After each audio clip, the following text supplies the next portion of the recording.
Start చేయండి madam. Okay. పితామహ బ్రహ్మర్షి పితామహ పత్రిజీ పాదపద్మాలకు సాష్టాంగ నమస్కారం చేసుకుంటూ, అలాగే ఈ జూమ్లో ఉన్నటువంటి పరమాత్మ స్వరూపులందరికీ నా నమస్కారాలు తెలుపుకుంటూ, ఈరోజు ఈ అవకాశం ఇచ్చిన మీ అందరికీ మరొక్కసారి ప్రణామాలు తెలుపుకుంటూ, నా పేరు లక్ష్మి. నేను బెంగళూరులో ఉన్నాను. ప్రస్తుతానికి ఇప్పటి బెంగళూరులో ఉండడానికి ముందు మాది ఆదోని అండి. ఆదోనిలో ఉండేవాళ్ళం. బట్ షిఫ్ట్ అయ్యి ఒక 2 years అయింది బెంగళూరుకి రావడం. అలా జరిగింది. ధ్యానం నేను 1999లో ఈ ధ్యానంలోకి రావడం జరిగింది. ధ్యానంలోకి రావడానికి ముందర నా జీవితం ఎలా ఉండేదంటే ఒక చీకటి అని చెప్పచ్చు. ఆ చీకటి అంటే ఒక అజ్ఞానం.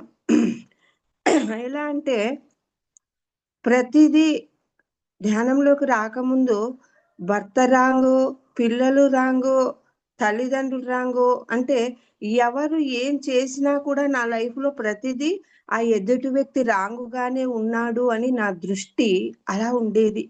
ఎప్పుడూ దుఃఖమే, ఎప్పుడూ ఏడుపే, ఎందుకు నేను వచ్చినాను, ఎందుకు నాకు ఈ జీవితం అనే పెళ్ళైన తర్వాత అర్ధ జీవితం నలగడమే సరిపోయింది దుఃఖంలో. అలా ఉండేటప్పుడు ఈ జన్మలో నా ప్రారబ్ధ కర్మ తెచ్చుకున్నాను, సంచిత కర్మలో నుంచి మరి నా శరీరం అంతా నలిగిపోవడం వల్ల, నా మైండ్ అంతా డిప్రెషన్కు లోన్ అవ్వడం వల్ల నాకు రొమటైడ్ ఆర్థరైటిస్ అనే జబ్బు పట్టుకునింది. ఆ జబ్బు వల్ల కంప్లీట్ నడక ఆగిపోయి బెడ్లోనే పడుకోవడం, బెడ్ రిడన్ మొత్తంగా. అలాంటప్పుడు చిన్న పిల్లలు నాకు 2, సౌమ్య, కళ్యాణ్. నాకు ఎక్కడ ఒక భార్యాభర్త అండర్స్టాండింగ్ లేదు, ఒక ఫైనాన్షియల్ ప్రాబ్లము, మొత్తం ఏవేవి కావాలనో ప్రాబ్లమ్స్ అన్ని చుట్టుముట్టిన ఈ జన్మ. అలాంటి ఆ టైంలో 1999లోకి ధ్యానంలోకి రాకముందు చుట్టుముట్టేశాయనమాట. అన్ని సమస్యలు అనొచ్చు, ఒక అజ్ఞానం ఏదైనా అనొచ్చు. అలా అనారోగ్యంతో ఉన్నప్పుడు చావడమే మేలు అన్న ఆలోచనలు కూడా మైండ్లో తిరుగుతూ ఉండేటివి. డాక్టర్స్ చెప్పారు, ఈ జబ్బుకి మెడిసినే లేదమ్మా, రొమటైడ్ ఆర్థరైటిస్కి అని చెప్పారు. బళ్ళారిలో ట్రీట్మెంట్ తీసుకునేదాన్ని. పెన్సిలిన్ ఇంజెక్షన్ ఇస్తే 1 week మాత్రం జస్ట్ నా గురించి నా పనులు నేను చేసుకోవడానికి సహకరించేది నా శరీరం. వెంటనే ఆ 8 days అయిన మరుక్షణం వెంటనే మళ్ళీ బెడ్లో పడిపోయేదాన్ని. నా శరీరం అవయవాలేవి పని చేసేటివి కాదు. జస్ట్ అలా కళ్ళు చూసేదాన్ని, నడక లేదు, చేతులు ఎత్తడానికి లేదు, ఏ విధంగా శరీరం సహకరించేది కాదు. ఒళ్ళంతా పులిసిపోయిందంటారు చూడండి. అలాంటి పరిస్థితుల్లో నేను చేసిన పూజలు చాలా మంది చేసిండ్రేమో బహుశా. ఎటువంటి పూజలంటే నా అనారోగ్యం నుంచి నేను బయటపడాలి అని చెప్పి ఎవరు ఏమి చెప్పినా అలా చేసేదాన్ని. చేస్తూ చేస్తూ ఒక దేవుడి పటం పెట్టడం, 21 రోజులు పూజ చేయడం, అది నా జబ్బు తగ్గలేదు అని చెప్పి మళ్ళీ ఇంకొక పటాన్ని మార్చడం, అలా దేవుడి పటాలను మారుస్తూనే ఉన్నాను. కానీ నా అనారోగ్యం ఇంకా ఎక్కువ అవ్వడం మొదలైంది, కానీ తక్కువ కావట్లేదు. సరే, మనకేంటంటే నాకు కావాల్సింది జరిగితే దేవుడున్నాడు అంటాం జనరల్ గా. నాకు కావాల్సింది జరగలేదంటే దేవుడు లేడు. అలాగే నేను కూడా ఉన్నాను, దేవుడు లేడు. ఉంటే నేను ఎందుకు బాగా కావట్లేదు. అలాంటి టైంలో ఒక ఆయన, నేను టీచర్ గాను పనిచేసేదాన్ని ఆదోన్లో ఉన్నప్పుడు, ఒక ఆయన చెప్పారనమాట, షిరిడి సాయిబాబా లైఫ్ హిస్టరీ చదివితే మీరు బాగైతారు మేడం అని చెప్పారు. అంటే నేను అప్పట్లో బాబా భక్తురాలని చెప్పచ్చు. అలా సరే, ఇన్ని చేశాను కదా, అదొకటి చేయలేదే, లైఫ్ హిస్టరీ చదివితే బాగైతావు అని బాబానే చెప్పారేమో అని చెప్పేసి ఒక రోజు చూసుకొని ఆ పెన్సిలిన్ ఇంజెక్షన్ వేయించుకొని బయట అలా కూర్చున్నాను మేడం. కూర్చుంటే ఆ లైఫ్ హిస్టరీ, ఆయనది షిరిడి బాబా లైఫ్ హిస్టరీ ఓపెన్ చేస్తానే నా కళ్ళల్లో నీళ్ళన్నీ ఆ బుక్ పైన పడుతూ ఉన్నాయి. ఎన్ని చెయ్యాలా, నా జీవితం అంతా నలిగిపోయి ఉన్నానే అనే దుఃఖంతో కళ్ళల్లో నీళ్లు పడుతూ ఉన్నప్పుడు తల ఎత్తి చూస్తే ఎవరో ఒక ఆజానుబాహుడు నిలబడి ఉన్నాడు. తెలీదు. 1999లో డే గుర్తు లేదు. ఆయన చెప్పిన ఒకటే మాట, అమ్మా శ్వాస మీద ధ్యాస పెట్టి ధ్యానం చేస్తే ఎటువంటి జబ్బులైనా పోతాయి అన్న ఆ వాక్యము, ఆ పదం నా చెవులో పడ్డము. బట్ నేను ఆయన చెప్పిన దాన్ని ఎలా తీసుకున్నానంటే ఒక నెగిటివ్ గానే తీసుకోవడం జరిగింది. అంటే దాని గురించి నాకేం తెలియదు కదా. అప్పట్లో నా మైండ్ ఎవరు ఏ మంచి చెప్పిన దాంట్లో నెగిటివ్ చూడడమే తయారైపోయి ఉన్నాను. శ్వాసను గమనిస్తే రోగాలు పోతే డాక్టర్లు ఎందుకు, మందులు ఎందుకు, విలయం పిచ్చినా అని చెప్పి మనసులో అనుకుంటున్నాను. బయటకు ఆయన చెప్తూ ఉన్నారు. నా మనసు, నా మైండ్ అంతా రీడ్ చేస్తున్నారు ఆయన. నాకు భయం వేసింది. బయటికి అనడానికి ఆయన గురించి ఏమి మాటలు రావట్లే. మనసులో అనుకుంటే ఈయనేంటి నేనేమనుకుంటే అది చెప్తున్నారే అని ఒక్కసారి షాక్ అయిపోయి ఆయన అంటున్నాడు, అమ్మా నేను చెప్పింది చెయ్యండి 41 రోజు అని అన్నాడు. చెప్పింది చేస్తే నా అనారోగ్యం బాగా కాకపోతే ఏం చేయాలి సార్ అన్నాను. వదిలేసేయండి అన్నాడు ఆయన. ఆయన వెంటనే మీరు అనారోగ్యం నుంచి బయటపడితే మీరేం చేస్తారు అన్నాడు వెంటనే క్వశ్చన్. అప్పుడు నేను చెప్పాను, సార్ జబ్బు ఉన్న వాళ్ళకి తెలుస్తుంది ఆ నరకం ఏంటో, ఆ బాధ ఏంటో. నేను పడే నరకానికి ఏం చేయాలనో అర్థం కావట్లేదు. మీరు ఏదైతే చెప్తున్నారో ఆనాపాన సతి ధ్యానం అని, దాని నుంచి నేను బయటపడినానంటే మిద్దెలు మేడలు ఎక్కి అరుస్తాను సార్ ధ్యానానికి రండి అని ఊరికే అలా చెప్పానన్నమాట. అంటే లోపల నుంచి రాలేదు మాట, నోట్లో నుంచే మాట. ఎందుకంటే ఎలా తగ్గుతుంది అని ఒక క్వశ్చన్ మార్క్ లోపల ఉండేది. ఆయన నవ్వుకుంటూ వెళ్ళిపోయాడు. అలా ప్రతిరోజు ఇంటికి రావడం ఎప్పుడు మొదలు పెడతాం అంటే ఒక ఫోర్స్గా ధ్యానం అనమాట. సరే ఈయనను తప్పించుకోవాలంటే ఈయన చెప్పింది ఒక్కరోజు మొదలు పెడితే వెళ్ళిపోతాడు. ఇంట్లో అందరూ అరుపులు, ఏంటి ఎవరు ఆయన వస్తాడు కూర్చుంటాడు ధ్యానం అంటాడు, ఏమది మనం బ్రాహ్మిన్స్ మనం అలాంటివి చేయకూడదు, మనం పూజల వరకే అన ఒక పక్క ఇంట్లో వాళ్ళ బాధ, ఒక పక్క ఈయన వచ్చి కూర్చొని ధ్యానం ఎప్పుడు మొదలు పెడదామని చెప్పడం. అలా కావాలని పెన్సిలిన్ ఇంజెక్షన్ వేయించుకొని ఆయనకు చెప్పాను. జూన్ 20th మా అమ్మాయి బర్త్డే, ఆయన నెక్స్ట్ డే రమ్మని చెప్పడము, రావడము. నేను అనుకున్నాను నేను ఒక్కదాన్ని, ఆయన ముందే చెప్పారు ధ్యానం చేసేటప్పుడు నొప్పులు వస్తాయి కళ్ళు తెరవకూడదు అని. ఏ నొప్పులు రావు, ఈయనంతా ఉత్తది, ఈయన చెప్పే ధ్యానం అంతా రాంగ్ అని నిరూపిస్తాను నేను ఈ రోజు అని చెప్పి నా మైండ్ తో నేను ఆ వీధిలో మా స్ట్రీట్ లో ఉన్న వాళ్ళంతా చాలా మంది అనారోగ్యంతో బాధపడుతున్నారు లేడీస్ అంతా, వాళ్ళందరికీ పిలిచి మా అమ్మాయి సపోర్ట్ తో వెళ్ళి పిలిచి రావడం జరిగింది. ఆ రోజు సుమారు ఒక 20 మంది అప్స్టేర్ లో కూర్చున్న తర్వాత జస్ట్ శ్వాస మీద ధ్యాస అని తక్షణం చెప్పడంతో, అంటే నేను ఈ పెన్సిలిన్ ఇంజెక్షన్ వేయించుకున్నాను కదా, నాకు నొప్పులేమి లేదు. వెంటనే శ్వాసను గమనిస్తానే అరికాలలో నుంచి ఆ పెయిన్ రావడం మొదలు పెట్టిందండి. ఆశ్చర్యం వేసింది నాకు. ఎలా గంట సేపు టీవీ చూస్తే రాని నొప్పులన్నీ ఈ శరీరంలో ఈ శ్వాస మీద ధ్యాస పెడితే ఈ పెయిన్స్ వస్తున్నాయి బాడీలో. ఇదేదో ఇదేదో విచిత్రంగా ఉంది అన్నట్లు లోపల ఆ నొప్పులను భరించలేక కళ్ళలో నీళ్లు, ఏడుపు, కళ్ళు తెరుస్తానంటే వద్దంటున్నారు. అలా ఎంతసేపు కూర్చున్నానో తెలియదండి. నేను కూర్చోవడం ధ్యానానికి, ఈ ధ్యానంలో ఏ పవరు లేదు అని నిరూపించాలి అని చెప్పి నా ఇంటెన్షన్ తో కూర్చున్న దాన్ని ధ్యానం నుంచి లేచిన తర్వాత ఆ మహానుభావుడికి పరిచయం చేసిన ధ్యానానికి ఆ మహానుభావుడు రాఘవేంద్ర రెడ్డి యాదవ్ని, ఆయన కాళ్ళకు సాష్టాంగ నమస్కారం చేయడం జరిగింది. సార్ ఆనాపాన సతి ధ్యానంలో ఒక మహత్తరం ఉంది అని చెప్పిన ఆ రోజు నుంచి ఈ రోజు వరకు నా ధ్యాన ప్రయాణంలో ఎలా ఉందంటే అనారోగ్యాలన్నీ వెళ్ళిపోయినాయి. కొండలు ఎక్కుతాను, గుట్టలు ఎక్కుతాను, బెడ్ లో పడిన దాన్ని ఈరోజు ఎలా ఉందంటే నా జీవితము నాకు ఒక వరమేమో అన్నట్లు ఉందనమాట. నేను ఎందుకు బతకాలి, నా జీవితం అంతా దుఃఖమే వేస్ట్ అనుకున్న నా దృష్టి ఎలా మారిందంటే నా జీవితం ఒక వరం లాగా ఉందండి. ఆనాపాని సతి ధ్యానం ద్వారా అలా ధ్యానంలోకి రావడం జరిగింది. ఈరోజు మీరు పెట్టారు చూడండి, మహిళా పత్రిజీ మహిళా చైతన్యము అనేది ఒక వండర్ఫుల్ గా ఉంది మేడం. అసలు ఆ పేరులోనే ఎంతో ఎనర్జీస్. ఎందుకంటే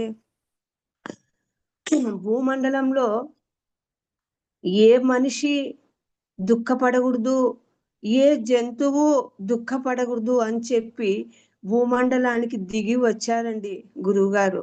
అలాంటి ఆయన మిషన్ లో మనందరినీ దింపి ఈరోజు ఫిజికల్ గా గురువు మన పక్కన లేకున్నా మనం ఆయన మిషన్ లో ఉన్నామంటే ఎన్ని జన్మల సుకృతం అయితే ఈరోజు ఉంటాము మేడం. అలా నా జీవితం గురువు గారిని కలవడం, ఫస్ట్ టైం గురువు గారిని కలిశాను ఎమ్మిగనూరులో. సారు చూస్తూ ఉన్నారు, పత్రి గారు సీనియర్ మాస్టర్స్ అంతా పైకి రండి అని చెప్తానే వెంటనే నేను లేచి, అయ్యో నేను ఇక్కడ సీనియర్ మాస్టర్ అండి అని పొరపాటుగా లేచానని మళ్ళీ కూర్చోవడం జరిగింది. వెంటనే సార్ చూస్తూ సైగ చేస్తూ ఉన్నారు పైకి రమ్మని.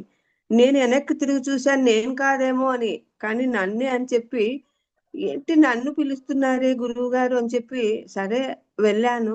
ఫస్ట్ టైం గురువు పక్కన కూర్చున్న తర్వాత వెంటనే ఆయన, ఆ తండ్రి ఆ కళ్ళల్లోకి చూస్తూ, నేను మీ ఇంటికి వస్తాను అన్నారు.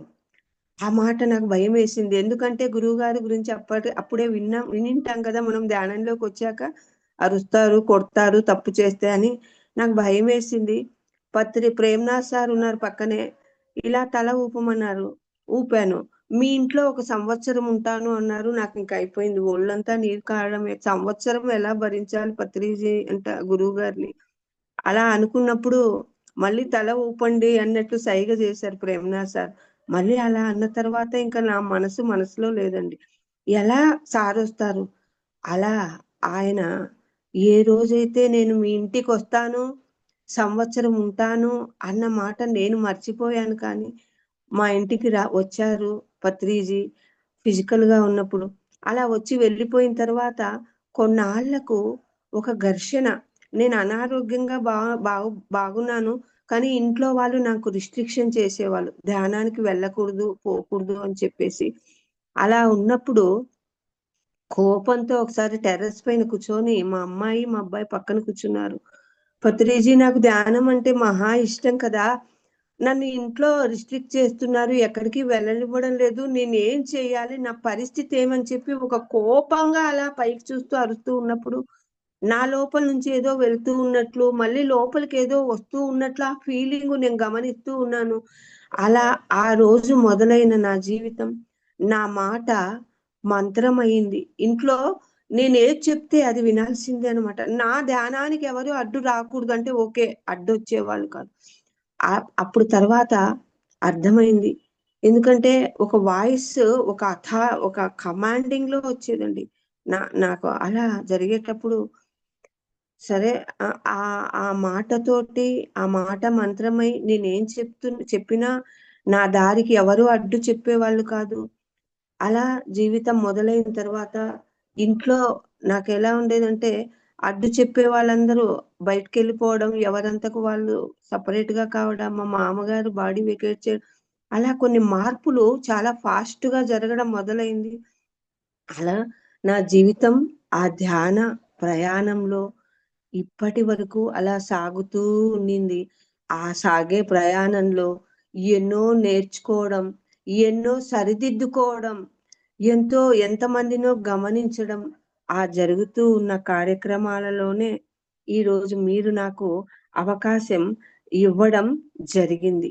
ఫస్ట్ నా ధ్యాన జీవితంలో నన్ను నేను గమనించుకుంటూ ఉన్నప్పుడు నేను ఎలా ఉన్నాను, బయట ఒకటి లోపల ఒకటి ఉండేదాన్ని. నా తత్వం, నా మనస్తత్వం అంటే, బయట చూడ్డానికి అబ్బా ఎంత బాగా మాట్లాడేవుతారు, ఎంత మంచి వాళ్ళు అని వేరే వ్యక్తి అనుకోవచ్చు, కానీ లోపల నేను వేరేగా ఉన్నాను అనేది నాకు నాకే స్వతహాగా తెలిసి వచ్చేది. అలా ఉన్నప్పుడు ఒకసారి పత్రి సార్ను పిరమిడ్ వ్యాలీలో కలవడం పిరమిడ్ వ్యాలీలో బెంగళూరులో కలిశానన్నమాట. కలిస్తే ఏంటి మేడం సంగతులు అన్నప్పుడు, సార్ నన్ను నేను సరిచేసుకుంటున్నాను అని ఆ మాట అనడంతో సారు ఎంతో ఆశ్చర్యంగా వాయబ్బో అని అంటే నాకు అనిపించింది ఇది ఇంత గొప్ప మాటనా అని. అంటే నన్ను నేను మార్చుకుంటున్నాను అనే మాట ఇంత బ్రహ్మాండమైనదా అని ఆ రోజు నాకు అనిపించడం. అలా నాకొక్కటే అర్థమైంది మేడం. ఏంటంటే నువ్వు ఎక్కడ సరిగ్గా లేవో నిన్ను నువ్వు గమనించుకుంటూ ఉన్నప్పుడు నీకు అవి సరిచేసుకోవడానికి అలాంటి సిచ్యుయేషన్స్ ఏర్పడతాయి. మన సంసారంలో కావచ్చు, బయట వ్యక్తుల నుంచి కావచ్చు. అలా నాకు రావడం జరిగాయి.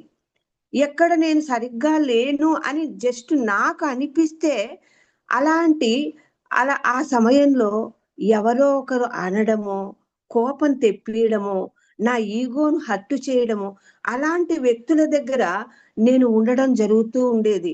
ఆ క్షణానికి నేను బాధపడినా, ఏడ్చినా తర్వాత వెంటనే కాకుండా ఒక రోజు కానీ, 2 రోజులకు కానీ నాకు అర్థమయ్యేది.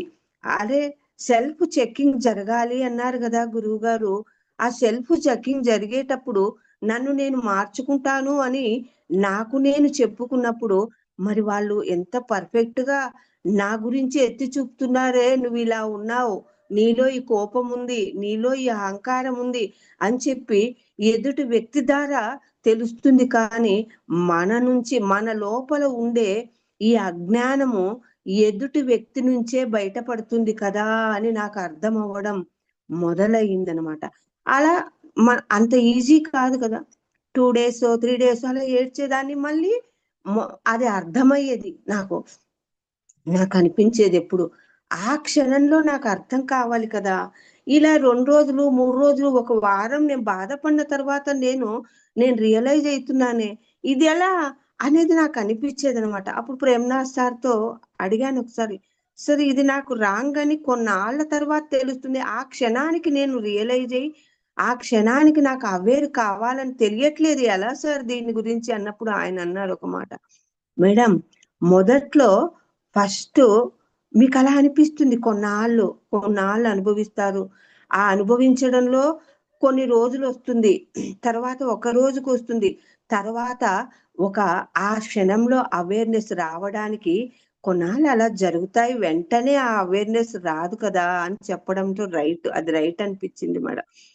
అలా నేను నాలోని ఏవైతే సరికాని గుణాలు, ఆ కోపం కావచ్చు, ఈగో కావచ్చు, ఎంత మంచి మాటలు విన్నా, ఎంతమంది సాంగత్యాలు చేసినా అవి పోలేదు. ఎందుకంటే ధ్యాన సాధన లేనప్పుడు ఒక మైండ్‌తోనే వింటాం. ఒక చెవితో వింటాం. ఇంకొక చెవితో వదిలేయడమే జరిగింది. అలా ఎన్ని జన్మలు జరిగిందో నా లైఫ్‌లో, అలా ప్రతి ఒక్కరికి ఎన్నో జన్మలు జరుగుతాయి సహజంగానే. బట్ ఆనాపాన సతి అనేది ఎప్పుడైతే అంతరంగంలో మొదలైతుందో శ్వాస మీద ధ్యాస ద్వారా సహజంగానే, సహజంగానే నీ లోపల నిన్ను గమనించుకుంటూ ఉన్నప్పుడు జస్ట్ నీ లోపల నాలో ఇది సరిగ్గా లేదు అని మొదలైతే చాలు. అది కొన్నాళ్ళకో, కొన్ని నెలలకో దాని నుంచి బయటపడడం జరుగుతుంది అనేది నాకు అర్థం కావడం జరిగింది. విన్నంత మాత్రాన బట్ ధ్యాన సాధన మన గురువుగారు 3 ఇచ్చారు మేడం. 3 ఏంటవి? ధ్యానము, స్వాధ్యాయము, సజ్జన సాంగత్యము. అలా ఆ మూడింటితో పాటు నాకు నా జన్మలో ఆచార్యుని సాంగత్యం కూడా జరిగింది. ఈ జన్మ అంత విశేషమైన జన్మ అని చెప్పచ్చు. బట్ ఈ మూడింటిని ధ్యానం, స్వాధ్యాయం, సజ్జన సాంగత్యాన్ని ఎవరైతే సిన్సియర్ స్టూడెంట్, ఎవరైతే ఒక సిన్సియర్ స్టూడెంట్‌గా ఉంటాడో ఖచ్చితంగా వాళ్ళ మనస్సులో, వాళ్ళ మైండ్‌లో, వాళ్ళ అంతరంగంలో మార్పు వచ్చే తీరుతుందని నేను గట్టిగా చెప్పగలను. ఎందుకంటే అది నా నా నా అనుభవం. నా అనుభవం. నువ్వు సిన్సియారిటీ లేకుండా ఈ మూడిటి పైన సీరియస్‌నెస్ అనేది లేకుండా ఏదో ఒక అర్ధగంట ధ్యానం, ఒక 10 నిమిషాల సాంగత్యం అంటే నేను చేస్తున్నాను ధ్యానం, నేను వింటున్నాను సాంగత్యం, నేను చదువుతున్నాను బుక్ రీడ్, అంటే ఏదో చెప్పారు అవి నేను చేస్తున్నాను అని నోటి ద్వారా నీ మైండ్ ద్వారానే అనుకుంటూ మైండ్ ద్వారానే చేయడం వలన లాభం ఉండదు. ఒక సిన్సియర్గా, ఒక సీరియస్గా నాలో మార్పు రావాలి అని ఎప్పుడైతే నువ్వు కూర్చుంటావో ఈ మూడింటిని పట్టుకుంటూ ఆటోమేటిక్గా సహజంగా నీలో అలాంటి సిచ్యుయేషన్స్ నీ దగ్గర చుట్టుముట్టి నీ సంసారంలోనే నీ బయటనో ఖచ్చితంగా నీలో మార్పు వస్తుంది. నీ నీ లోపల మార్పు వచ్చినప్పుడు అంటే నీ గుణంలో మార్పు వచ్చినప్పుడు ఖచ్చితంగా నీ బాహ్య జీవితంలో ప్రాపంచిక జీవితంలో 100%గా 200% మారి తీరాల్సిందే. అదొక సూత్రం, బ్రహ్మసూత్రం ఉన్నట్టు బ్రహ్మసూత్రాన్ని ఇచ్చారు. నువ్వు మారితే నీ జీవితం మారుతుంది. నువ్వు మారకుండా నీ గుణాన్ని మార్చుకోకుండా, నీ గుణాన్ని మారాలంటే ఫస్ట్ నువ్వు సెల్ఫ్ చెక్కింగ్, సెల్ఫ్ రియలైజేషన్ ఎంతలో ఎంత పర్సెంట్లో ఉన్నావు, 10, 50, 100? నీ పర్సెంటేజ్ను బట్టి నిన్ను నువ్వు సెల్ఫ్ రియలైజేషన్ చేసుకుంటూ సెల్ఫ్ చెక్కింగ్ చేసుకుంటూ ఉన్నప్పుడు నీ గుణంలో సహజంగా మార్పులు వస్తూ ఉన్నప్పుడు నీ మాట మంత్రం అయిపోయి నీ ప్రాపంచిక జీవితం కావచ్చు, నీ ఆధ్యాత్మిక జీవితంలో కావచ్చు, నువ్వు ఏమనుకుంటే అది జరగడం మొదలవుతాయి అని చెప్పి నా అనుభవంలో ఎన్నో జరిగాయి ఇలా. బట్ నువ్వు పట్టుకోకుంటే ఏది జరగదు ఇక్కడ, నువ్వు పట్టుకోవాలి దాన్ని అని. ఇదే కదా మన గురువుగారు నేర్పించారు మేడం. నువ్వు దీనికి ఎగ్జాంపుల్ ఓషో రజనీష్ ఒకటి చెప్తారు. నువ్వు గురువును కలుస్తుంటావు, నువ్వు గురువును కలిసినప్పుడు 1 కిలోమీటర్ దూరంలో ఉండి అందరిలాగా నేను చూశాను అని నువ్వు అనుకుంటావు, కానీ అక్కడ ఆయన దృష్టి, ఆయన కళ్ళు ఉంటాయి కదా, ఆ దివ్యమైన ఆ నేత్రాలు, ఆ నేత్ర దృష్టి నీ పైన పడేటంత దూరంలో నువ్వు నిలబడినప్పుడే ఆ సూర్య కిరణాల్లాగా ఆ దృష్టి పడినప్పుడు మన కళ్ళల్లో ఆ లోపల ఉన్న ఆత్మ, ఓ నేను భగవంతున్నే, నేను సామాన్యమైన వ్యక్తిని కాదు అనే ఆ రియలైజేషన్ రావడం మొదలవుతుంది అని చెప్పారు ఓషో రజనీష్. అందుకే చూడండి మన గురువు గారు ఎప్పుడు కూడా ప్రతి ఒక్కరిని గమనించేవాళ్ళు, ప్రతి ఒక్కరి కళ్ళల్లో చూసేవాళ్ళు. ఎందుకంటే ఆయన చూపు ఒక సూర్యకిరణం.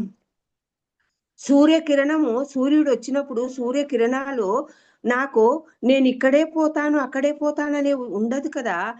ఎక్కడ ఏ గుడిసెలో ఏ చిన్న రంధ్రం ఉన్నా ఆ కిరణం ఎలా చొచ్చుకొని పోతుంది. అవకాశం ఉన్న చోటంతా ఆ సూర్యకిరణాలు ఎలా వెళ్తాయో అలా ఆ ఒక గురువు దృష్టి గురువు దగ్గరగా ఉన్నప్పుడు అలా నేను ఒక ఎంటీ మైండ్తో ఆ గురువు దగ్గర వెళ్ళినప్పుడు నేను సరికావాలి తండ్రి అని ఒక సాష్టాంగ నమస్కారాలతో ఎన్నో చెప్తారు కదా గురువు గారు. అక్కడ ఆయన సాన్నిధ్యంలో నిలబడినప్పుడు ఖచ్చితంగా ఆ సహజంగా నీ లోపల సరి కానివన్నీ అలా బయటికి వెళ్ళిపోతాయి. ఈ ఆచార్యుని సాంగత్యంలో చాలా ఫాస్ట్గా జరుగుతాయి. ఎందుకంటే నువ్వు ఒక సిన్సియర్గా ఉంటావు, జరుగుతాయి అవి కూడా. కానీ ఆచార్యుని సాంగత్యంలో ఆ సూర్యుని దృష్టి, ఆ కిరణాల దృష్టి మన పైన గురువు అంటే గురువు గురించి ఏం చెప్పమంటారు చెప్పండి, అందరికీ తెలుసు కదా ఈరోజు. అలాంటి ఆ బ్రహ్మాండమైన ఆ దృష్టి పడినప్పుడు ఏం జరుగుతుందంటే చాలా ఫాస్ట్గా నీ గుణాలలో మార్పు రావడం జరుగుతుంది, నీ ఆలోచనల్లో మార్పు రావడం జరుగుతుంది. అది చేస్తారు ఆయన. నువ్వు ప్రజెంట్లో సమస్యలను అనుభవిస్తున్నావా, నీ పరిస్థితి ఏంటి, నీ ఇబ్బందులు ఏంటి, అవి చూడడు కదా ఒక గురువు అనేవాడు. ఓ ఈ జన్మలో నువ్వు ఎన్లైటన్మెంట్ అవ్వడానికి అవకాశం ఉందంటే ఆ తండ్రి అలా వదలరు. అలాంటి బ్రహ్మర్షి పితామహ పత్రిజీ ఈ జన్మలో అఫ్ కోర్స్ ఎన్నో జన్మల్లో మనమంతా కలిసి ఉంటాం ఆయనతోటి. లేకపోతే ఈ మిషన్ లో, పిఎస్ఎస్ఎం మిషన్ లో నువ్వు ఉన్నావు అని అంటే ఎన్ని జన్మల్లో కలిసి ఉంటే ఈ అవకాశం మనకు వచ్చింటుంది చెప్పండి. అలా ఆ అలాంటి ఆ దృష్టి పడ్డం వల్ల, ఆచార్యుని సాంగత్యం మన పైన ఉండడం వల్ల ఏమైతుందంటే చాలా ఫాస్ట్గా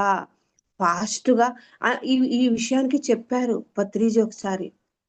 ఏంటంటే, నువ్వు ఒక సమస్యతో దుఃఖంలో ఉండిపోయింటావు. బట్ ధ్యానము ఉంటుంది, సాంగత్యము ఉంటుంది, బుక్ రీడింగ్ ఉంటుంది, అన్ని ఉంటాయి. కానీ దుఃఖం ఉంటుంది అక్కడ. అక్కడ ఇరుక్కొని పోయింటావు, స్ట్రక్ అయింటావు. అలా ఉన్నప్పుడు ఒక ఆచార్యుడి దగ్గరికి నువ్వు వెళ్ళినప్పుడు, ఒక గురువు దగ్గరికి వెళ్ళినప్పుడు అక్కడ ఏం జరుగుతుందంటే, ఆ గురువి దృష్టితోటి ఒక కొట్టడమో, ఒక తిట్టడమో, ఏదైనా అలా చేసినప్పుడు ఆ స్ట్రక్ లో ఉండిపోయినప్పుడు నువ్వు దాన్ని మూవ్ చేసేది ఒక గురువుకే సాధ్యమవుతుంది అని చెప్పారండి. చూశారా? లేదంటే ఆ దుఃఖంలో ఈ జన్మంతా వెళ్ళిపోతుంది, ముగుస్తుంది. ఆ దుఃఖంతో ఈ జన్మ ముగుస్తుంది.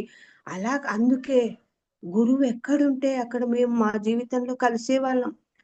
నేను మా అమ్మాయి ఈ రోజు కలిసిన మళ్ళా రేపేముంది అవసరమా అనేది లేదు.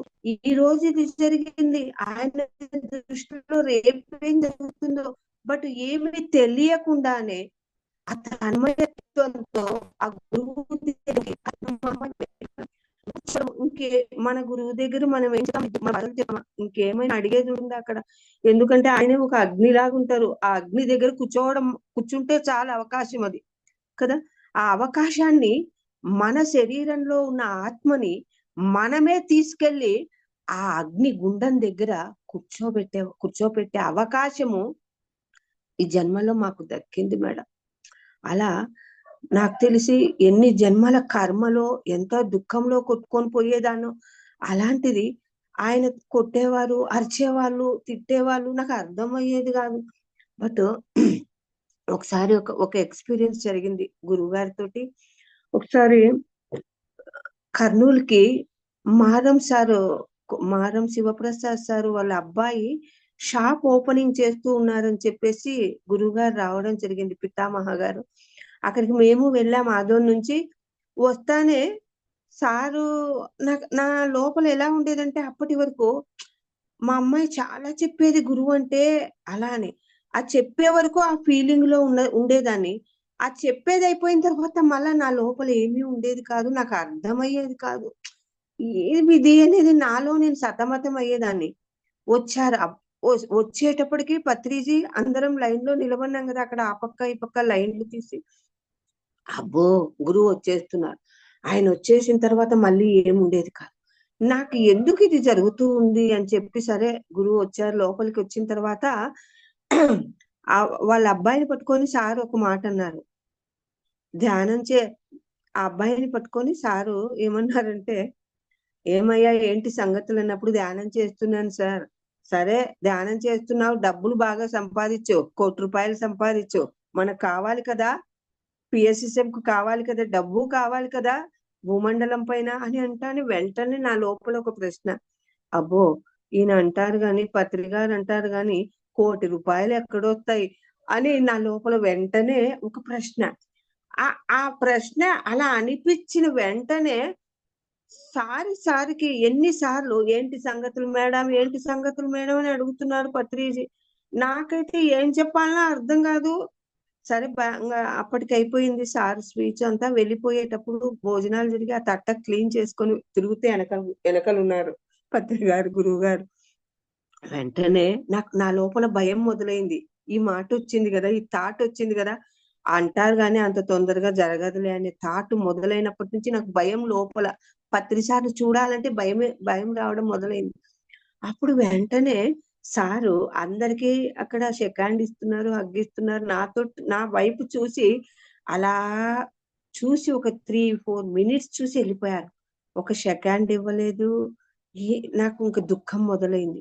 ఆదోన్కి వెళ్ళిపోయిన తర్వాత ఎందుకు నాకు తెలియకుండానే ఒక రూమ్ లో కూర్చొని అలా ఏడుస్తూ ఉండిపోయేదాన్ని. స్కూల్ అయిపోయిన వెంటనే ఇంటికి రావడం, వాకిళ్ళు వేసుకోవడం, ఏడ్చడం.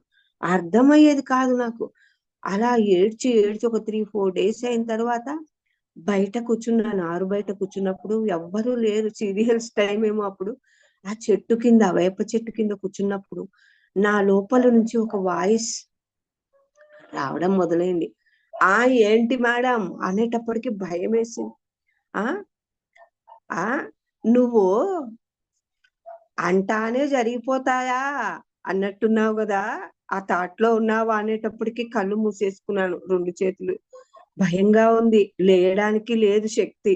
అప్పుడు చెప్తూ ఉన్నారండి గురువు గారు వాయిస్ తోటి,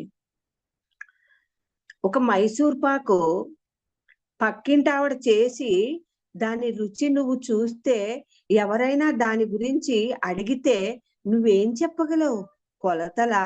ఆ స్వీటు, ఆ రుచి తెలుసు నీకు. ఎన్ని కొలతలు వేస్తావు, ఎంత వేస్తావు, దానిని వర్ణించి ఎలా చెప్పగలవు? నువ్వు వర్ణించి చెప్పాలంటే నువ్వే చేయాలి కదా ఆ మైసూర్ పాకు అని అంటున్నారు ఆ వాయిస్ తోటి. అంటే నిజమే కదా. అప్పుడు నా లోపల నుంచి అనిపించింది, ఆ వాయిస్ అలా చెప్పేసి ఆ మాట మళ్ళీ తర్వాత ఏంటి దీనికి అర్థం అన్నప్పుడు, ఒక గురువు నోటి నుంచి ఏదైతే వస్తుందో అది నీ లోపల జరగడానికి ఒక ఇనిషియేట్ చేస్తారు. ఒక గురువు మాత్రమే చెయ్యగలరు అది. ₹1,00,00,000 సంపాదించడానికి కావలసిన వనరులన్నీ నీ దగ్గరకు వస్తాయి. అంటే నువ్వు కష్టపడతావు, నష్టపడతావు, ఎంతో నేర్చుకుంటావు, దాని నుంచి ఎంతో మెలకువలు పొందుతావు, దాని నుంచి నువ్వు వాల్యూ తెలుసుకుంటావు, డబ్బు వాల్యూ.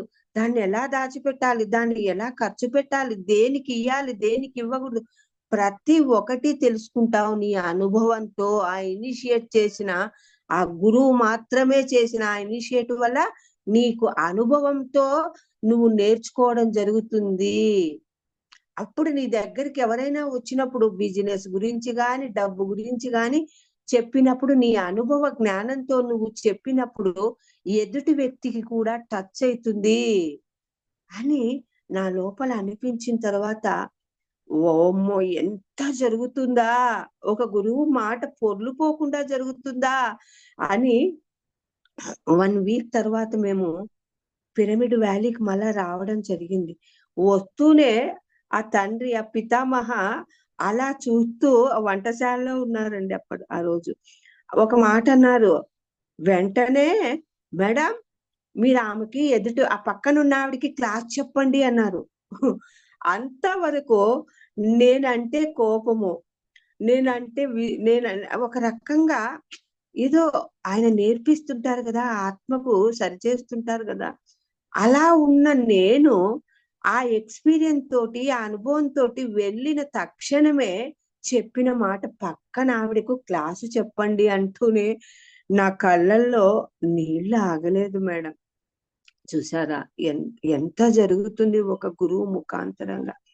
అలా ఆనాపాన సతి అది ఆ లోపల ఒక మూలాన్ని నీ లోపల టచ్ చేస్తుంది. నువ్వు సరికాని విధంగా నిన్ను నువ్వు సెల్ఫ్ రియలైజేషన్ లేకి రావడానికి ఒక ఆనాపాన సతి ధ్యానం తప్ప వేరే లేనే లేదు అని భూమండలానికి తీసుకొచ్చి ఈరోజు ఎంత మంది పిరమిడ్ మాస్టర్స్, ఈరోజు చూడండి ఎన్ని పనులున్నా, ఎంత పిరమిడ్ మాస్టరు ఎన్ని ర్యాలీలు, ఎన్ని చేస్తున్నారంటే, ఆయన ఆ తండ్రి ఫిజికల్ గా ఉన్నప్పటికంటే ఇంకా విపరీతంగా జరుగుతున్నాయంటే, ఎంత మందిని కలిశాడు గురువు, ఎంత మందిని ఆ దృష్టిని నింపాడు, ఎలా చూడండి. ఆయన చేసిన ఇనిషియేట్ తోటే ఈ రోజంతా ప్రతి ఒక్క పిరమిడ్ మాస్టరు ఏదైతే ఈ పిఎస్ఎస్ఎం మిషన్ లో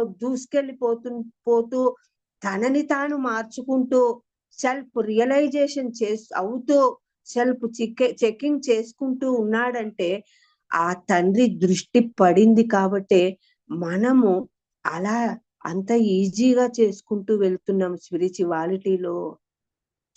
లేదంటే ఇంపాసిబుల్ అనిపిస్తుంది. ఎందుకంటే అంత ఈజీ కాదు. శ్వాస మీద ధ్యాస పెట్టు, ధ్యానం గురించి ఒక వ్యక్తికి పక్కన వ్యక్తికి చెప్పిన వెంటనే వాడిలో మొదలైతుంది అంతరంగంలో. హింస నుండి బయటపడతాడు. ఏదో ఒక రోజు వెంటనే అని కాదు, కానీ ఈ జన్మ కావచ్చు, కనీసం వచ్చే జన్మ అయినా కావచ్చు. ఆ బీజం మనం వేసింటాం చూడండి. సార్ అనేవాడు పత్రిజీ, సార్ ధ్యానం గురించి చెప్తే వినరు సార్. వింటారో వినరో నీకు సంబంధం లేదయ్యా. నువ్వు ఆ బీజాన్ని వేయి ఈ జన్మలో. నీకు ఆ అర్హత ఉంది. ఒక పిరమిడ్ మాస్టర్కి అర్హత ఆ బీజాన్ని నింపడము ఆత్మ లోపల. అది ఈ జన్మలో మొలకెత్తుతుందో, ఎన్ని జన్మలు పడుతుందో, వచ్చే జన్మనో, అది నీకు సంబంధం లేదు. నువ్వు వేస్తావు, ఆ పుణ్యమంతా నువ్వు కట్టుకుంటావు కదా. ఆ బీజం వేసి ఆ మొలకె, ఇప్పుడు భూమిలో ఒక విత్తనం వేసిన తర్వాత నీళ్లు పోస్తూ ఉన్నప్పుడు, సూర్యరశ్మి ఉన్నప్పుడు ఏదో ఒక రోజు మొలకెత్తి తీరాల్సిందే, ఖచ్చితంగా రావాల్సిందే. మొక్క కావాల్సిందే. మొక్క అయిన తర్వాత వృక్షం అవుతుందా, పండ్లు అవుతాయా, కాయలు అవుతాయా, అది దాన్ని బట్టి ఉంటుంది, నేర్చుకునే దాన్ని బట్టి. అది మనకు సంబంధం లే. మొలక అయిందా, ఓకే, నీ పని అయిపోయినట్టే. అలా చెప్పారండి పత్రి గారు, గురువు గారు. తర్వాత సార్ దగ్గరికి మేము అప్పట్లో మా అమ్మాయి నేను ఎక్కువ వెళ్ళే వాళ్ళం కదా. ఒకసారి హైదరాబాద్ లో వెళ్ళాం. వెళ్తే ఇంటికి వెళ్ళాం. అమ్మ ఉన్నారు, అమ్మగారు సావిత్రమ్మ గారు ఉన్నప్పుడు ఒక మాట అన్నారు. అంటే అప్పటికి మేము ఒక ఒక సిచ్యుయేషన్ లో వెళ్ళాం అనమాట గురువు గారింటికి. మా అమ్మాయి ఎంసీఏ సీట్ కోసము హైదరాబాద్ వెళ్ళడము. హైదరాబాద్ వెళ్ళినప్పుడు ఆ స్ట్రాలో కనపడుతూ ఉంది పత్రిగారి ప్రోగ్రాం ఉంది విజయ గార్డెన్స్ లోని. ఆనందంతో అక్కడికి వెళ్ళాం.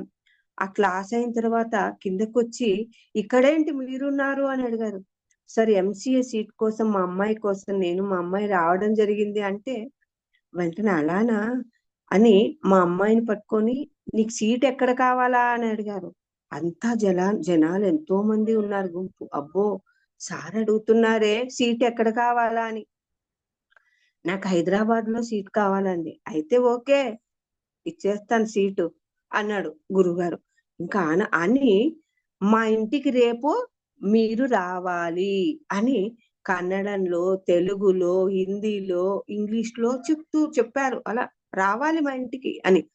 మాకు ఇల్లు అడ్రస్ తెలియదు, ఏం తెలియదు. సరే వాళ్ళను వీళ్ళని పట్టుకొని వెళ్ళాలి అని ఫిక్స్ చేసుకొని మేము ఆ రోజు నెక్స్ట్ డే ఆ ఎంసీఏ కౌన్సిలింగ్ ఉంది హైదరాబాద్ లో.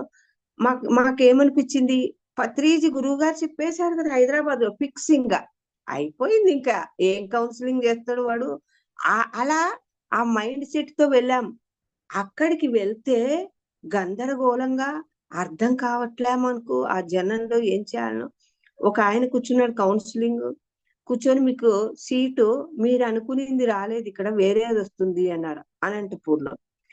ఇవన్నీ ఒక పైన ఆయన గమనిస్తూ ఉన్నారు. మేము పడే ఆ అవస్థలన్నీ చూసి ఆయన పిలిచి, ఆ అనంతపూర్ లో ఏదో బాలాజీ కాలేజ్ ఏదో అక్కడ ఇస్తామంటున్నారు అని, ఇంటర్ కాలేజ్ వస్తే ఇంటర్ కాలేజ్ వద్దు బాలాజీలో తీసుకోమని చెప్పి ఎవరో ఒక పక్క ఆయన వచ్చి చెప్పిపోయారు. ఇవన్నీ చూస్తున్నాడు పైన ఆయన. మమ్మల్ని పిలిచి, ఎవరు ఆయన బ్రోకర్ ఉన్నట్టుంది మేడం, మీరు వద్దు ఇంటర్ కాలేజీకి వెళ్ళండి, బాలాజీ వద్దు అంటే, అప్పటికే మేము నిరుత్సాహంగా ఉన్నాం. ఎందుకంటే హైదరాబాద్ సీట్ రాలేదు కదా, సార్ చెప్పారు కదా, గురువు చెప్పారంటే జరగలేదేంటి, ఆ మైండ్ సెట్ తో ఉన్నాం మేము. ఇంకేముందండి దుఃఖమే, మా అమ్మాయి సార్ చెప్పింది రాలేదు కదా, పత్రి సార్ చెప్పింది, నేను వాళ్ళ ఇంటికి రానని మొదలు పెట్టింది. అలా అనద్దు అని చెప్పి బలవంతంగా ఇంటికి తీసుకెళ్తే ఆ తండ్రి అలా కూర్చొని ఉన్నారండి. ఆ రోజు అమ్మగారు సావిత్రమ్మ గారు ఆ వంటను చేయించి, ఈ కొబ్బరి పచ్చడి మీకు ఎప్పుడు దొరకదు మేడం, అలా కొసరి అన్నం పెట్టించి తినిపించి అలా చేసిన తర్వాత సార్ అన్నారండి కాన్సెప్ట్ ఒకటి. ఎందుకంటే ఆయన అన్నాడు, మా లోపలంతా దుఃఖమే ఉంది కదా, గురువు చెప్పింది రాలేదు. అప్పుడు పడుకున్నారు. తల దగ్గర మా అమ్మాయింది, కాళ్ళ దగ్గర నేను నిలబడి ఉన్నాను. ఏడుస్తూ ఉంది పాప, నేను ఏడుస్తూ ఉన్నాను తెలియకుండా, ఆ కళ్ళల్లో నీళ్లు. అప్పుడు అన్నాడు సార్ చెప్పిన అది కాన్సెప్ట్, నువ్వు రైట్ అయినప్పుడు నువ్వు ఏం చేసినా రైటే, నీకేదొచ్చినా రైటే, నువ్వు ఎక్కడికి వెళ్ళినా రైటే. నువ్వు రాంగ్ అయినప్పుడు నువ్వేం చేసినా రాంగే. నువ్వు ఎంతో మంచి చేస్తున్నాను అనుకున్నా అది రాంగే అవుతుంది. నువ్వు రైట్ అయినప్పుడు నీకు లేనిది కూడా నీ కోసం క్రియేషన్ అయి నీ దగ్గరికి వస్తుంది అని చెప్పారు. ఆ రోజు అర్థం కాలేదు. నువ్వు రైట్ ఏంటి, నువ్వు రాంగ్ ఏంటి అంటే నేను ఎలా రాంగ్ ఉన్నాను, ఎలా రైట్ ఉన్నానో మాకు అర్థం కాలేదు. కొన్ని ఏండ్లకు అర్థమైంది మేడం. కొన్ని ఏండ్లకు నువ్వు రైట్ అయినప్పుడు నువ్వేం మాట్లాడినా నువ్వేం చేసినా నీకు లేనిది కూడా నీకు క్రియేషన్ అయి తీరుతుంది. కానీ అప్పట్లో ఇది ఎందుకు ఇలా జరిగింది, ఇది రాంగ్ అని నీకు ఆ క్షణానికి అనిపించచ్చు. కానీ అది నీకు రైటే అవుతుంది, అది నీకు తెలుస్తుంది నీ ఫ్యూచర్ లో. నువ్వు రాంగుగా ఉన్నప్పుడు అబ్బో నేను ఎంతో మంచి చేశాను, నాకు నేనంతా పర్ఫెక్ట్ అని నువ్వు ఫీలింగ్ అవుతూ ఉంటావు. కానీ అది రాంగే అని కొన్నేళ్ల తర్వాత అర్థమైంది. అంటే నువ్వు రైట్ కావడం అంటే నువ్వు సాధన చేస్తూ ఉన్నప్పుడు ఆనాపానసతి ధ్యానం చేస్తూ ఉంటేనే, ఆనాపానసతి ధ్యానంలో ఉంటేనే నువ్వు నీ లోపల బుద్ధి మేల్కొనడం జరుగుతుంది. ఆ బుద్ధి మేల్కొనడం అంటే నువ్వు ఏది రైట్ ఏది రాంగు అని తెలిసిన మాత్రమే నువ్వు ధర్మంలో జీవిస్తావు. అంతవరకు నేను ధర్మంలో నేను మంచి చేస్తున్నా నేను చెడు అని నువ్వు అనుకుంటుంది కాదు. నువ్వు సాధనలో ఉన్నప్పుడు మాత్రమే ఒకటి బుద్ధిలో ఉండడము, ధర్మంలో ఉండడము, ధర్మంలో రావడము అలా ఒకదాని లింకుతో రావడం జరుగుతుంది అని అర్థమైంది మేడం. నువ్వు రాంగ్ అంటే ధ్యానం ఉండదు అక్కడ. కొంతమంది వ్యక్తులు ధ్యానం చెయ్యకపోయినా ఎంత ఎన్ని ధర్మాలు గొప్పవాడో ధ్యానం హింసలో ఉంటారు. హింసలో ఉన్న ఎంత అసలు మాట్లాడరు, ఎంత మంచి మాటలు అని మనం అనుకుంటాం. అది కాదక్కడ.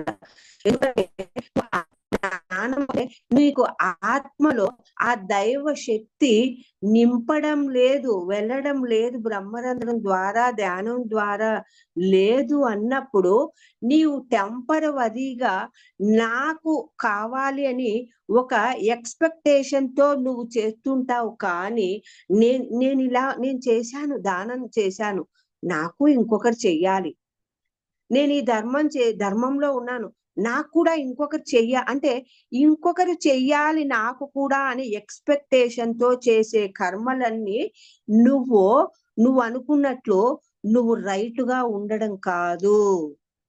వితౌట్ ఎక్స్పెక్టేషన్ లోకి రావాలి అంటే ఒక ధ్యాన సాధన సాంగత్యము స్వాధ్యాయంలో ఉన్నప్పుడు మాత్రమే నువ్వు చేసే కర్మల్లో ఎలా ఉంటుందంటే నువ్వు నిష్కామ కర్మలు అంటారు గురుగారు. ఆ నిష్కామ కర్మల్లోకి ఎంటర్ అవుతావు నువ్వు ఎన్నో జన్మల తర్వాత. నిష్కామ కర్మ లేనప్పుడు నువ్వు ఎంత మంచిగా ఉన్నా, బయట ఎంత నీ షో ఆఫ్ ఉన్నా, ఎన్ని చేసినా కూడా, అంటే ధ్యాన సాధన లేనప్పుడు నీ మనస్సు శుద్ధిగా ఉండదు. కాబట్టి నువ్వు చేసిన కర్మల్లో ఫలాపేక్ష ఆశించే చేస్తుంటావు. అంటే నాకు జరగాలి, నేనే ఇప్పుడు ఎగ్జాంపుల్ చూడండి, ఒక పెళ్లికి పోతాం, పేపర్లలో రాసుకుంటుంటారు, ఆ ప్రెజెంటేషన్లు ఇస్తారు కదా, ఓ నువ్వు ఇప్పుడు 500 ఇచ్చినావా, మీ ఇంట్లో ఏదైనా జరిగినప్పుడు నేను ఒక 500 ఇస్తా, అంతే కదా మనం చేస్తాం. అలా ముయ్య నేనేం చేస్తే నాకేమొస్తుంది అని ఎక్స్పెక్టేషన్స్ ఎన్నో జన్మలైపోయినాయి మాస్టర్స్ మనం. బట్ ఆనాపానసతి ద్వారా చెప్పండి, చూడండి ఈ రోజు పిరమిడ్ మాస్టర్ ఎలా ఉన్నాడంటే ఏం ఆశించి ఒక బ్యాగ్ వేసుకొని ఒక ప్యాంప్లెట్ ఇవ్వడానికి వెళ్తాడు, ఒక ర్యాలీ చేయడానికి నడుము కడతాడు, ఇవన్నీ చేస్తుంటాడు. అలా ఫలాపేక్ష ఆశించకుండా నిష్కామ కర్మలో రావడానికి నీ మనసు శుద్ధి కావాలంటే ధ్యానం చేస్తూ ఉన్నప్పుడు నీ లోపల జ్ఞానం అనే అగ్ని పుడుతుంది. చూడండి ఎంత బాగా ఒకదానికొకటి ఎలా అవుతాయంటే జ్ఞానాగ్ని దగ్ధకర్మణ అర్థమయ్యే జ్ఞానాగ్ని దగ్ధకర్మణ ఎలా జరుగుతుంది చూడండి. ఆయన భగవద్గీత రాశారు కదండి. ఆయన మొత్తము మనం భగవద్గీత నేను ఎన్నిసార్లు చదివినా అంటే మంచి జరుగుతుంది అర్థం కాకుండా పితామహ రాసిన పత్రిక రాసినటువంటి గురువు గారు రాసిన ఆ బుక్ ఏదైతే ఎవరైనా చదవకుండా ఉంటే అది చదవకుండా బాడీ వెకేట్ చేస్తే చాలా నష్టపోతామని చెప్పగలను మేడం. సార్ చెప్పిందే ఇది చూడండి ఎలా అర్థమవుతుంది. ఒక బుక్ శ్రీకృష్ణుడు రాసింది మనకి ఆ గ్రాంధిక భాషలో ఎంతో మంది చెప్పారు, అర్థం కాదు. సూక్ష్మంలో మోక్షాన్ని ఎలా చేరుకోవాలి అని చెప్పేసి ఎంత ఈజీగా ఆనాపాన సతిని పట్టుకుంటే ఏం జరుగుతుంది అని చెప్పేసి బ్రహ్మాండంగా చెప్పారండి భగవద్గీత సార్ రాసిన బుక్ లో. దాన్ని రాశారు కదా. అది అంటే వితౌట్ ఎక్స్పెక్టేషన్ తో నువ్వు కర్మలు చేయడానికి మొదలు పెట్టినప్పుడు ఆగామి కర్మలు అంటే ప్రస్తుతము నువ్వు ఎందుకంటే మూలాధార స్వాధిష్టాన ఎన్నో రకరకాల వ్యక్తులతో నువ్వు కలిసి ఉంటావు. సంసారంలో ఉంటావు, నీకు కోపం వస్తుంది, విసుగు, అహంకారం, ధ్యానం స్వాధ్యాయంలో ఉంటూ ఆ మనసు శుద్ధి జరుగుతుందో, అగ్ని రగలడం మొదలైతుందో, నువ్వు ప్రజెంట్ సిచ్యుయేషన్ లో ఏదైనా పొరపాట్లు చేస్తే కూడా నువ్వు వాటిని పట్టుకోవద్దు అని చెప్పారు. ఎందుకంటే ఏది చేస్తే అది తిరిగి వస్తుందని మనకు తెలుసు కదా మాస్టర్స్. 10 రెట్లు మంచి కాని చెడు కాని తిరిగి రావాల్సిందే, వదలదు ఎవరైనా కదా, అది తెలుసు కదా. బట్ నీ లోపల ఆ అగ్ని రగిలి ఉంటుంది, ఆ జ్ఞానాగ్ని రగిలి ఉంటుంది. జ్ఞానం అనే అగ్ని ఇక్కడ ఎప్పుడైతే రగిలింటుందో, ఆ జ్ఞానం అనే అగ్ని రగిలినప్పుడు ప్రజెంట్ సిచ్యుయేషన్ లో నువ్వు ఏదైనా పొరపాట్లు జరిగినప్పుడు నువ్వు భయపడవద్దు. అంటే భయం అంటే ఇక్కడ నువ్వు చేసిన ఆ చెడు కర్మ ఏదైతే కొంచెం కానీ 0.5% కానీ నీకు సంచిత కర్మల్లోకి జతపడదు, జమ అవ్వదు అని చెప్పారు. చూస్తున్నారు, సంచిత కర్మల్లో నుంచే కదా నువ్వు జన్మ ఎత్తేటప్పుడు సంచిత కర్మల్లో నుంచి ఏదైతే తీసుకొని వచ్చి అది ప్రారంధ కర్మగా నువ్వు జనరల్ గా అనుభవిస్తూ ఉంటావు. చూసినారు, ఇక్కడ మనల్ని బాగా చెక్ చేసుకుంటే ధ్యానం ఉంటుంది, స్వాధ్యాయం అన్ని ఉంటాయి, గురువు గారు చెప్పినవన్నీ చేస్తుంటాం. దుఃఖము ఉంది అనిపిస్తుంది మనసుకి, అన్ని ఎందుకు సమస్య పోలేదు, అన్ని ఉంటాయి అంటే అనిపిస్తుంది. కానీ అలా అనిపిస్తూ ఉంటుంది, ఆ కొంచెం బాధపడుతూ ఉంటావు. మళ్ళీ 2 రోజులు అయిన తర్వాత బ్యాగ్ బయటకు వేసుకొని ప్రారానికి వెళ్తున్నాను, నాకు ఈ దుఃఖంతో సంబంధం లేదు అని చెప్పి నువ్వు వెళ్ళిపోతావు. చూసినారు ఎంత గమనింప. ధ్యానం లేని వ్యక్తికి ఆ జన్మ ధ్యానము స్వాధ్యాయం ఒక సిన్సియర్ స్టూడెంట్ కి మాత్రము ఇలా ఉన్నప్పుడు అలా ఉండి నువ్వు బయటికి వెళ్ళిపోతావు, నాకు సంబంధం లేదు అన్నట్లు నీ సెల్ఫ్ లోపల రియలైజేషన్ రావడం జరుగుతుంది. ఆ రియలైజేషన్ ఆ క్షణానికి రాకపోయినా కొన్ని రోజులకో కొన్నాళ్ళకు వచ్చినప్పుడు నువ్వు వెళ్ళిపోతావు. నేను ఇది కాదు, నా పని ఇది కాదు, నాకు సంబంధం లేదు, నీకు ఒక అవేర్నెస్ తో నువ్వు బయటికి వెళ్ళిపోతావు. అలా సంచిత కర్మల్లో నుంచి నువ్వు తెచ్చుకున్న ప్రారంధ కర్మ ఏదైతే అనుభవిస్తూ ఉంటామో అలా కూడా కొంచెము, బట్ అది కర్మని నేను చెప్పలేను. ఎందుకంటే అది నువ్వు ఏదైతే ఏ జన్మలో నేర్చుకోకుండా కొంచెం వదిలేసి ఉంటాం కదా. పిరమిడ్ మాస్టరు మినిమం 400 జన్మలు ఎత్తి కర్మను అనుభవించింటేనే ఆనాపానసతి వస్తుంది అని మన గురువు చెప్పారు. బట్ నువ్వు ఏదైతే ఇక్కడ మొదలు పెట్టింటావో ఆ సంచిత కర్మల్లో నుంచి కొంచెము, అది నీ లర్నింగే అని నాకు అర్థమైంది. నువ్వు నేర్చుకుంటున్నావా లేదా ఆ సిచ్యుయేషన్ నేర్చుకోలేదంటే మళ్ళీ అది పోస్ట్ పోన్మెంటే చేసుకుంటూ ఉంటాం. ఈ విషయాన్ని నేను గురువు గారితో అడిగాను. సార్, ధ్యానం ఉంది, స్వాధ్యాయ సజ్జన సాంగత్యం అన్నీ ఉన్నాయి. ఒక ప్రాబ్లము వచ్చిందంటే నేను కర్మ అనుకోవాలనా, దాన్ని లర్నింగ్ అనుకోవాలనా, ఎలా తెలుస్తుంది సార్ నాకని అడిగాను. గురువు గారికి తెలుసు అది నాదే అని, నా నా ప్రాబ్లమే అడుగుతున్నానని. అప్పుడు ఆ ఫోన్ లో అడిగాను ఇది. ఫోన్ లో సైలెంట్. గురువు గారు ఒక మాట అన్నారండి, మేడం, నువ్వు ఏదైతే అనుభవిస్తూ ఉంటావో నువ్వు నేర్చుకొని ఉండవు. నువ్వు ఈ క్షణంలో ఓ ఆ ఎదుటి వ్యక్తిలో ఇంత గొప్ప గుణం ఉందా, ఇది నా దగ్గర లేదే, ఇది లేదు కాబట్టి నేను నేర్చుకుంటాను అని ఆ క్షణానికి నువ్వు నేర్చుకున్నావు అనుకో, అది వెళ్ళిపోతుంది. కర్మన నేను ఎవరినో ఇబ్బంది పెట్టకుంటే నన్ను ఈ రోజు ఎందుకు ఇబ్బంది ఇంకొకరు పెడతారు అని యాక్సెప్ట్, నువ్వు దాన్ని కరెక్ట్ గా తీసుకున్నావే, ఆ క్షణానికే కర్మ. రెండు నీ దగ్గర ఉండవు. బట్ బట్టే ఈ క్షణమా ఇంకొక జన్మన 10 జన్మల పోస్ట్ పోన్మెంట్ చేసుకుంటావా, అది నీ బట్టే జరుగుతుంది.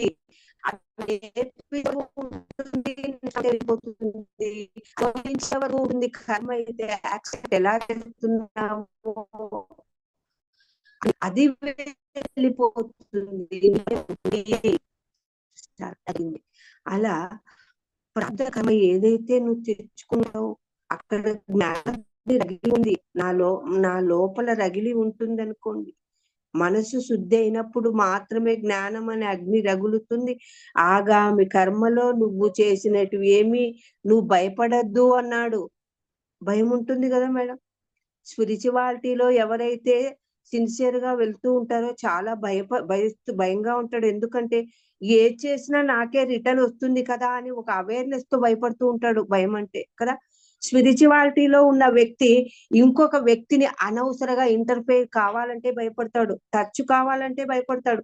అలా భయంతో ఉంటాడు. కాబట్టి పొరపాటుకు నువ్వేమైనా చేసినా నువ్వు భయపడద్దు అంటున్నాడు ఇక్కడ. ఎందుకంటే నీ లోపల ఆల్రెడీ రగిలిపోయింది తండ్రి ఆ జ్ఞానము అని చెప్తున్నాడు పితామహ పత్రిజీ. శ్రీకృష్ణుల వారు చెప్పిన దాన్ని భగవద్గీతలోని ఆ సారాంశాన్ని గురువు గారు అర్థమయ్యేటట్టు చెప్తున్నాడు. సో అలా ప్రారబ్ధ కర్మ కావచ్చు, ఆగామి కర్మ కావచ్చు, ఏదైనా కానీ సంచిత కర్మలోకి తెచ్చుకున్న ప్రారబ్ధ కర్మ కావచ్చు, నీ లోపల ఎప్పుడైతే ధ్యానం పండుతుందో, ఇది కూడా చెప్పాడు. ఊరిక టైం పాస్ కు మనం ధ్యానము, టైం పాస్ సాంగత్యము, బుక్ రీడింగ్ అలా చేస్తే అది కాదు, అలా జరగదు అందరికి. నీ లోపల నీ ఆనాపానసతి ధ్యానం పండాలి నీ లోపల. అలా పండినప్పుడు నీ మనసు శుద్ధి ఆటోమేటిక్ గా జరిగి తీరాలి. ఆ జ్ఞానంతో నువ్వు ఉన్నావా లేదా అని సెల్ఫ్ రియలైజేషన్ లో రావాలి, సెల్ఫ్ చెకింగ్ తోటి. అలా ఉన్నప్పుడు మొత్తం అలా అన్ని ఒకదానికొకటి అలా సహజంగా జరుగుతాయి. నీ లోపల ధ్యానం పండినప్పుడు ఇవన్నీ జరుగుతాయి. అప్పుడు నువ్వు పండితుడు అవుతావు. అప్పుడు నీకు ఆఖరి జన్మ అవుతుంది. చూసారా, గురువుగారు చెప్పారు 18 ప్రిన్సిపల్స్. Wonderful madam.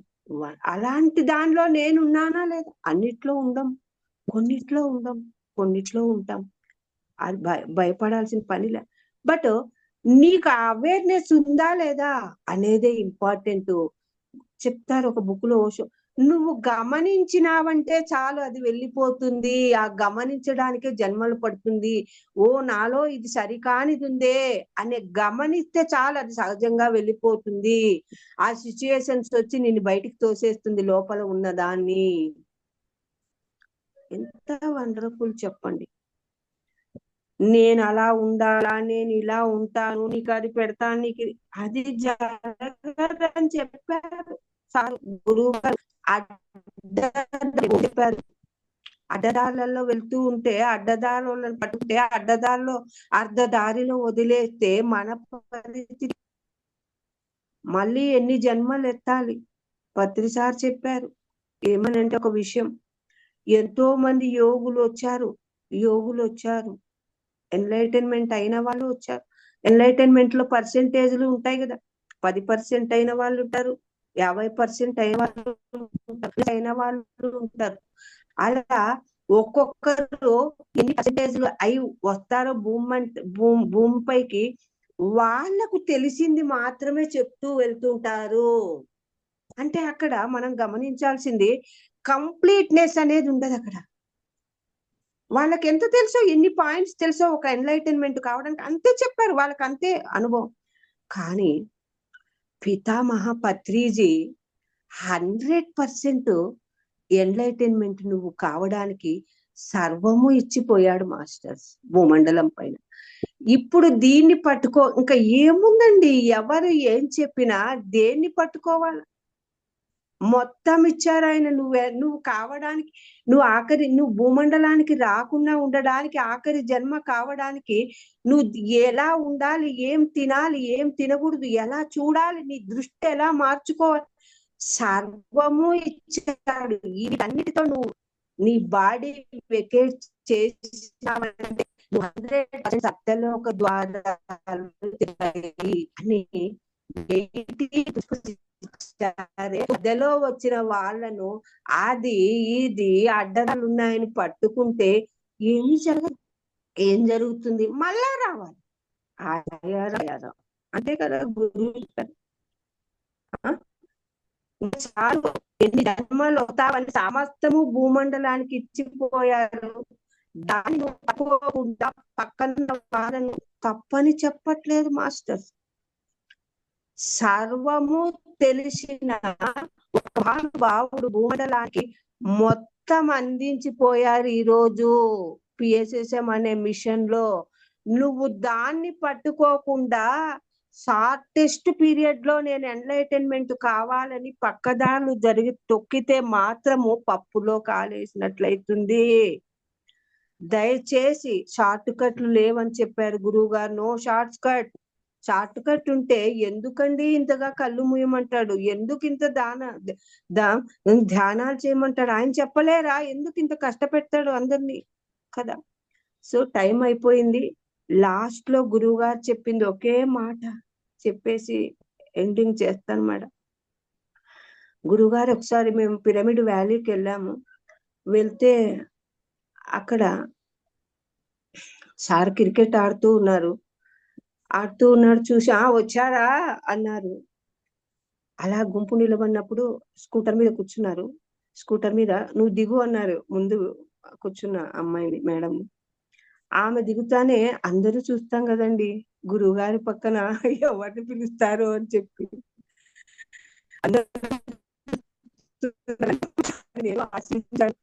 నన్నేమైనా ఎక్కించుకుంటారో పత్రి గారు, నాకంత భాగ్యమా అని మళ్ళీ లోపల చూసి పిలిచారు. పిలితే పక్కన కూర్చున్న పిరమిడ్ వ్యాలీకి పోవాలి, బయట క్రికెట్ జరిగే ప్లేస్ లో నుంచి వెళ్తూ ఉన్నప్పుడు ఇది అంతటి భాగ్యమో ఇది గురువు గారిని ఒకటి, సార్ మీరు అన్నారా ఒక దుఃఖం వచ్చినప్పుడు 10 రోజులు ఏడ్చు, మళ్ళీ బయటికి రాకు జన్మంతా వెళ్ళిపోతుంది అన్నారు కదా, బయటికి వస్తున్నాను సార్ అన్నాను. అంటానే మళ్ళీ అని చెప్పి అక్కడ తీసుకెళ్లిపోయారు. ఆ పిరమిడ్ వ్యాలీలో పగోడాలో ఆ ఫుడ్ సెషన్ల పైన ఎంతో మంది సార్ కోసం వెయిట్ చేస్తూ ఉన్నప్పుడు అందరూ కూర్చున్నారు.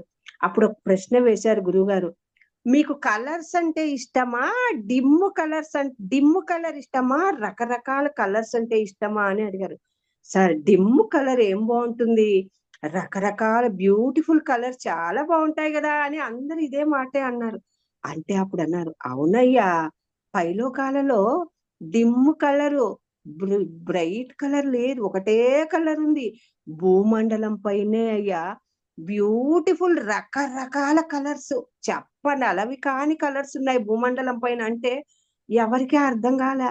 అప్పుడు అన్నారు సారు గురువు, పైలోకాలలో కలర్స్ లేవు, భూమండలం పైన కలర్స్ అంటే అందరూ తప్పుకుంటున్నారు, ఏం చెప్తారు గురువు అని అన్నారు. కలర్స్ అంటే కష్టాలు, చూసారా, రకరకాల కలర్స్ అంటే రకరకాల కష్టాలు అంటానే అందరు సార్ నాకు చాలా కలర్స్ సార్, నాకు రకరకాల కలర్స్ అవసరమైంది.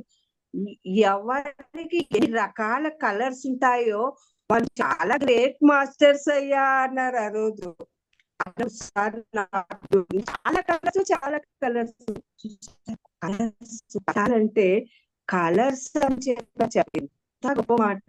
అలా ఈరోజు పిరమిడ్ మాస్టర్స్ పత్రిజీనే చెప్పాలి. పిరమిడ్ మాస్టర్ గురించి ఎంత గొప్పవాడో అనేవాడు.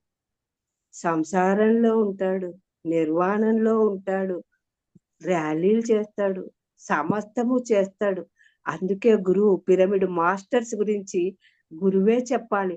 అలాంటిది మనము ఒక రియల్ పిరమిడ్ మాస్టరు ఎంత గొప్పవాడంటే మేడం వండర్ఫుల్ అని చెప్పచ్చు.